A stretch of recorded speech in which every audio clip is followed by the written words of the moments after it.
In this video, I'm going to show you how you can extract any value from a JSON object or JSON string, if you may, in your bubble.io application. So here we have a simple JSON object. Okay, we have a nested object inside of it, address with the following properties. Okay, the street, the city, and the zip code. So what you need to do is you need to install this plugin right here called JSON Extractor. This one, okay, JSON Extractor. That's all you need. Let me show you how it works. Okay, so here we have this JSON, which I copied over from here, by the way. Okay, so let me do that again. So I'm just going to copy and then come here and clear everything. This is just a multi-line input field. Okay, so now the way it works is that you're going to provide the plugin with the JSON object or the JSON body, and then you're going to specify the key that you are interested in, the key that you want to extract from the JSON body. So let's say, for example, we want to extract the name value. All you have to do is type in the name and then you click. Here we have John, which is the value of name from here. So I'm going to change this to age. Okay,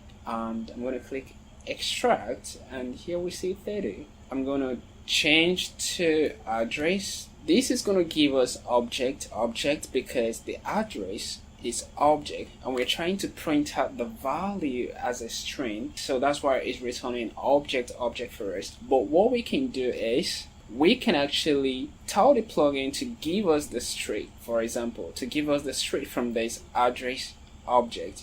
So all you need to do is to use the dot notation right here and then type street. When I click extract, as you can see, it gives us the street value 123 Main Street. Okay, and if you want to extract the city, for example, you just type in address the city and click extract. So this is basically how it works. Okay, so now what I want to do is to show you a practical example of how you might want to use this in your bubble.io project. Okay, here I have a basic form. Okay, we have an input field for the name and URL of the website. Okay, and we're storing this to Xano. Let me show you here.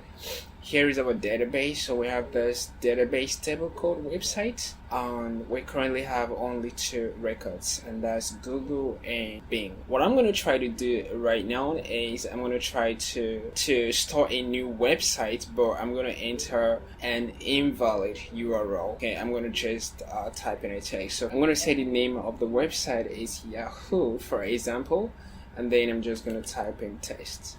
Sorry if I can spell that, and then I'm going to click submit. Okay, here you see we have this error 400, and 400 is the status code. If I go to our bubble editor, here we have an event for when the button is clicked.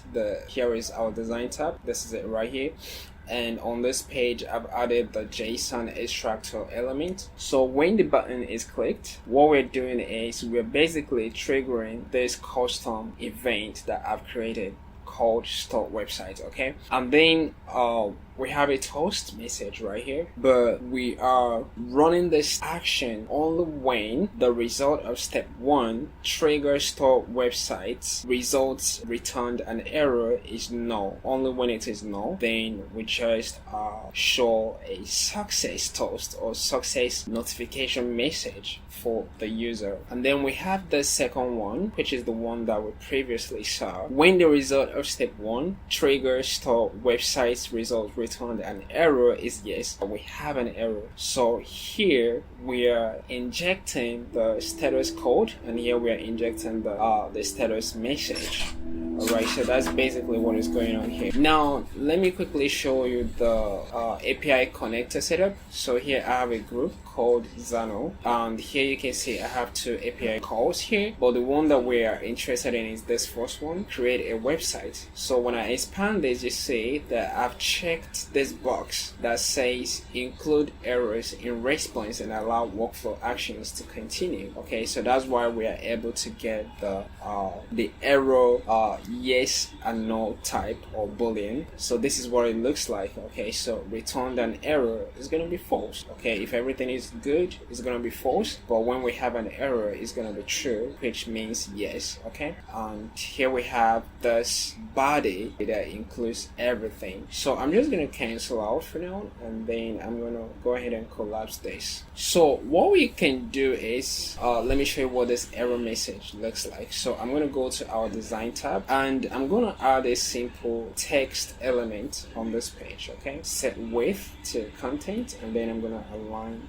to the center. Alright, so what I'm going to do is for the value, I'm going to insert dynamic data, and it's going to be the state that I've created before called error body. Okay, so I'm going to print this out on the page, and then I'm going to jump back to the workflow. So what I'm going to do is when there is an error, okay, so I'm going to copy this. Okay, not this one. When there is an error, so I want to set a state of an element, and the element is going to be the demo, and the state is going to be the error body. I want to paste the condition right here, and the value is going to be the result of step 1 trigger create website, store website, sorry. The result is just going to be this error body right here. So let's quickly take a look and see what it looks like. Excuse me. So what I'm going to do here now, I'm going to type Yahoo, and then I'm just going to type test here, and then I'm going to click submit.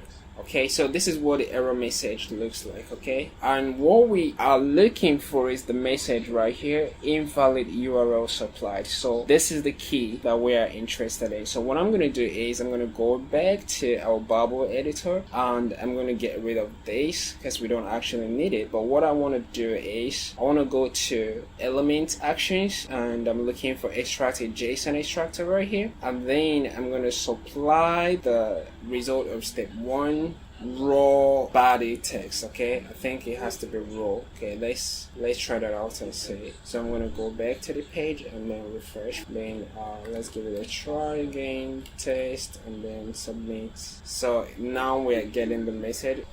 So let's say https://www.yahoo.com, and then you click submit.